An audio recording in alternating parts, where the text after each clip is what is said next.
Hi guys, Arthur here from Homeowner DIY. In this video, I'm going to be installing a Frigidaire dishwasher. Now, for something that's been plumbing for about 20 years, I've installed hundreds of dishwashers. They have their nuances to them, but it's going to be the same basic principle for dishwashers. So with that in mind, we'll look at our setup. So the red pipe is the dishwasher supply. It should be a braided line.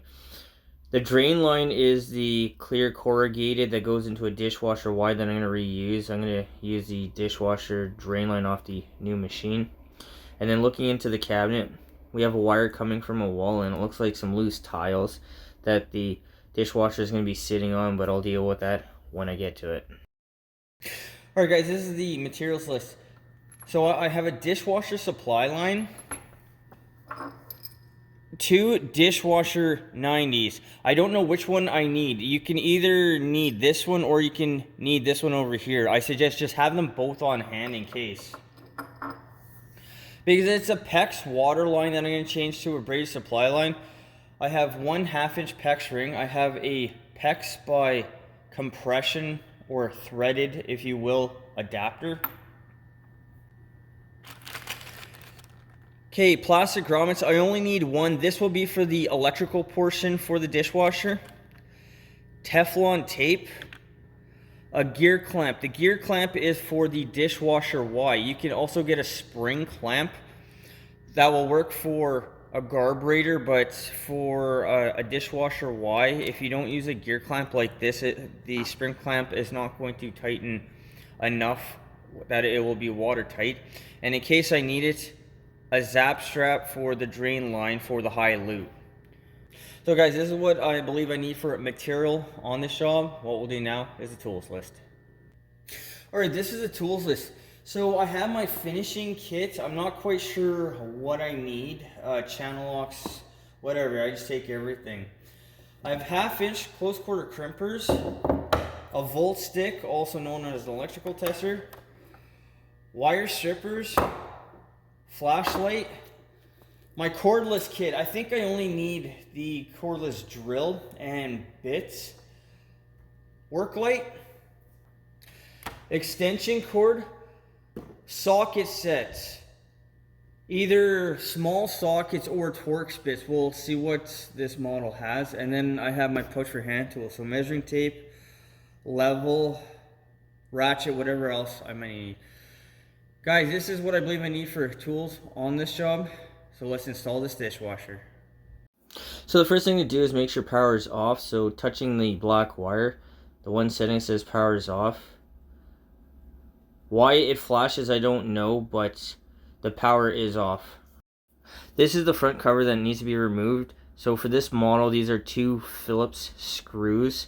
And underneath this cover is going to be where the power and the water supply is going to be concealed underneath. So I'm going to remove these 2 screws and then we're going to see what this model looks like.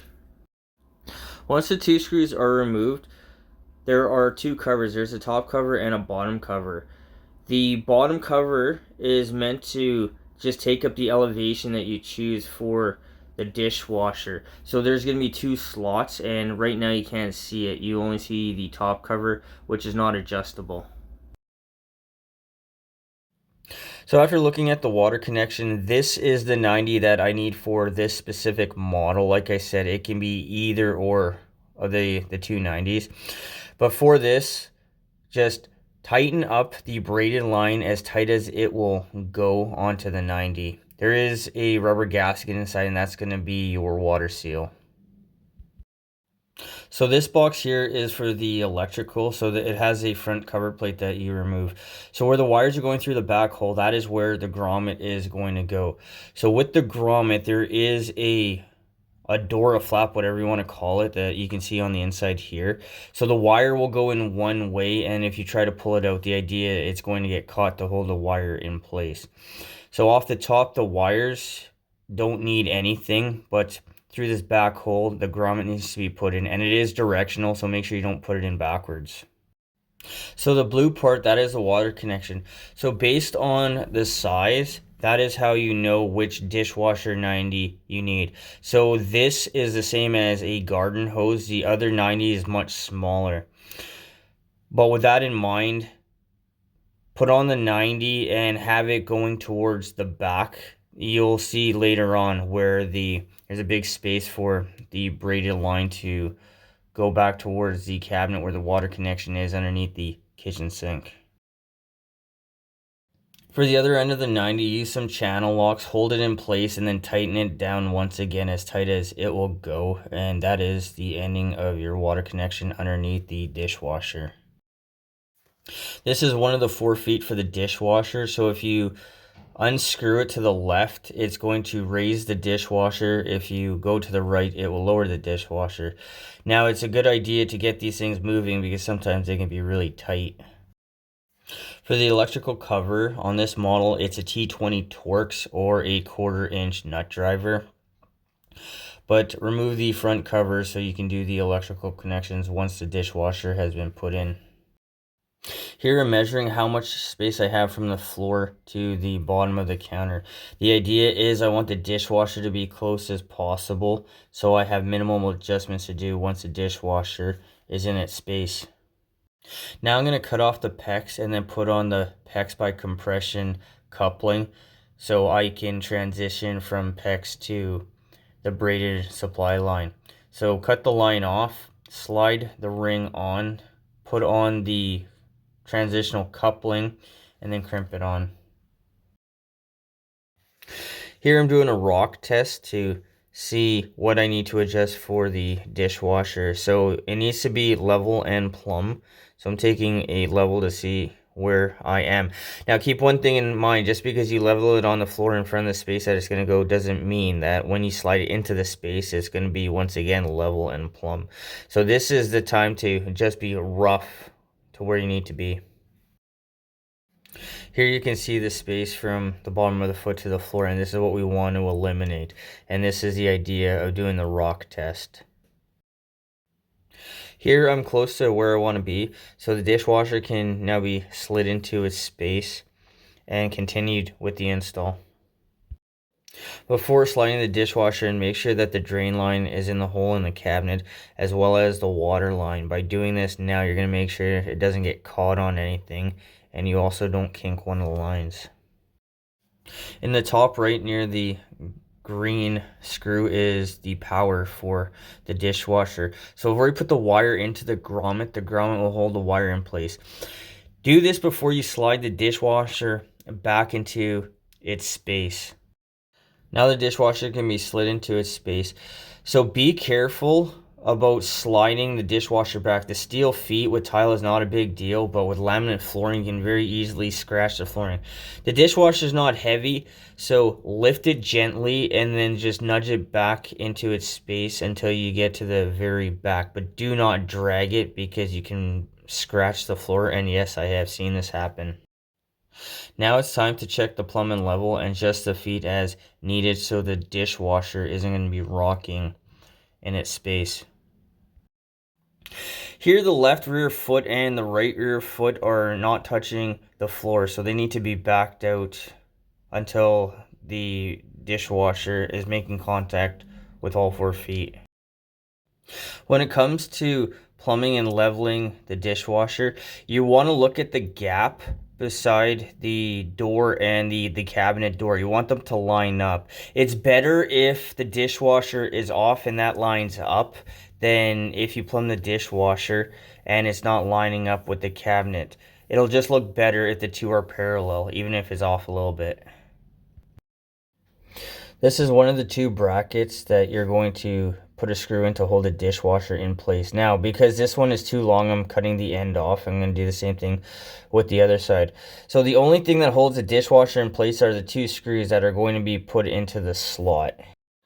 So the gap between the top and the countertop, you need to make sure that this is nice and straight as well, because this will be visible. People, every time they go to open the dishwasher, they're going to see it, so that it has to be parallel.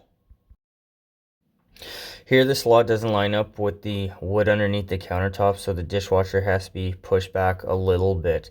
But if you run into this problem, you either have to put some wood in or the dishwasher has to go back farther. So I screw the dishwasher in so it's in its final place. So I'm going to connect the water line. The water line can either be looped around like I'm doing here, or you can stuff the excess back underneath the dishwasher. It's not going to make a difference. When hand tightening the dishwasher supply, make sure that you don't kink it. And then once again, I'm going to use channel locks and then a 5/8 wrench. Tighten the water line as tight as it's going to go. Here again, there's a rubber gasket that's going to provide your water seal, so Teflon tape for this connection or any connection on the braided line isn't necessary. For the rubber end of the drain line, it goes from 1 inch to 3/4 to 1/2 inch. The dishwasher Y I installed is 3/4, so I'm going to cut the 1 inch portion off. Otherwise, the 3/4 portion of the rubber is not going to fit onto the branch of the dishwasher Y. So I'm cutting it off now, and then I'm going to slide it on. If you use a spring type of clamp that comes with the dishwasher, it's meant for a carburetor, so it's not going to work here. You need a gear clamp, otherwise you're going to have a leak. When putting on the gear clamp, make sure that you don't over tighten it. You're going to see the gear clamp compress the rubber. You're not looking for any type of resistance or anything like that, but if you over tighten the gear clamp and you snap it, you have to get another one. So just tighten it until you see the rubber compressing, and then hit it with a ratchet right after, and that should be fine. When connecting the power, first thing is connect the ground. So go underneath the head of the green screw, and then I'm going to use a cordless drill just to tighten the ground wire down to the body of the dishwasher.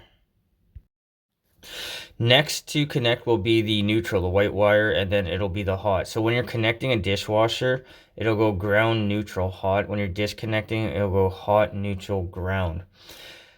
I didn't show this, but strip back a 1/2 inch for the wires coming from the dishwasher. The dishwasher wires are 14 gauge. The wires coming from the wall are 12 gauge. Once the wires are tied together, take a moret, also known as a wire nut, and then put that over the connection, tighten it down until it stops. Once the wires have been moreted together, the cover can be put on. So because the wires here are fairly long, I fold the wires over to make sure that they're going to fit underneath the cover. So if you have to do this, make sure that the morets are still tight so they don't wind up falling off or loosening off later. Now water can be turned on and checked for leaks underneath the unit itself. So underneath the unit, check the 90 both ends to make sure that there's nothing leaking. If you tighten this all the way down, it should be fine. So instead of using a zap strap, I wound up using a Talon. That's a black clip to hold up the drain line.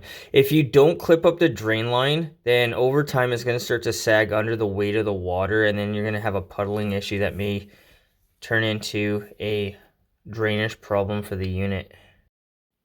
Now I'm running a cycle to make sure that the drain line is not leaking and there are no other issues. Everything sounds normal. So for the blue cover on the front of the dishwasher, I'm going to leave it on for the homeowner to remove, so there is no possibility of me scratching the unit. But now everything is done. Check the water connection for leaks, check the drain for any leaks. The unit is running, so it already has power, and that is it for this. So the very last thing to do after this check is to put the very bottom covers back on. So the bottom cover goes in first. That has slots on either end. That is going to take up the elevation for the dishwasher, and then the top cover also has the insulation that goes over the top, and then put the 2 screws back in, and that is it for this install. So what we'll do now is an overview of this job. Alright guys, so that concludes this job. So the single biggest problem I had on this one was getting the dishwasher level and plumb. When you look at it from a distance, it needs to be the same spacing all the way around. Now, they have an island right in front of the dishwasher, so from a distance you're not going to see it, but like with anything else, aesthetically speaking, you always want to take care to make sure that everything is going to be straight. So when you look at it, everything looks presentable. The 2 screws holding the dishwasher in is really just for when you open and close the doors, just to hold the dishwasher in place. But other than that, I didn't run into any other issues. I was prepared for the PEX water line, which I've always done braided. This is actually the second dishwasher in a row, and only the second dishwasher I've ever dealt with that had a PEX water supply line. I don't know why they did this, but I mean, I addressed it on the fly. The time on this job. The time was about an hour and a half. Getting the dishwasher to be straight was the single biggest problem. Take your time and just make sure it's not rocking. Otherwise, there were no other issues. I was fully prepared for this one, unlike the last dishwasher that I did, which was the Samsung, where I actually had to run to the store because they used a PEX water supply line. But this time around, everything worked out well. The cost of this job. I believe the dishwasher was about $500, and then the material that I supplied was $30. So if you want to call it $530, I didn't supply the dishwasher, it's homeowner supplied, but my material for this was $30 in itself. I think the other challenge that you're going to have for something like this is tools. I mean, if you don't have crimpers and you have to make the transition, that's what I actually told the homeowner. They want to do this themselves, and I told them that you're going to be in over your head. There's too many things that you need to know to do something like this. Also, one thing to keep in mind, the grommet does not come with the dishwasher. That is for construction. The electricians have always supplied that, but I've also come across this where dishwashers, they don't have the grommet, so that's something you're going to have to supply on your own. Guys, I hope you enjoyed the video. I hope you learned something. I hope something here is going to help you on your dishwasher install when you need to go ahead and do that. Guys, till next time, please hit the like button, subscribe, and I'll see you on the next project.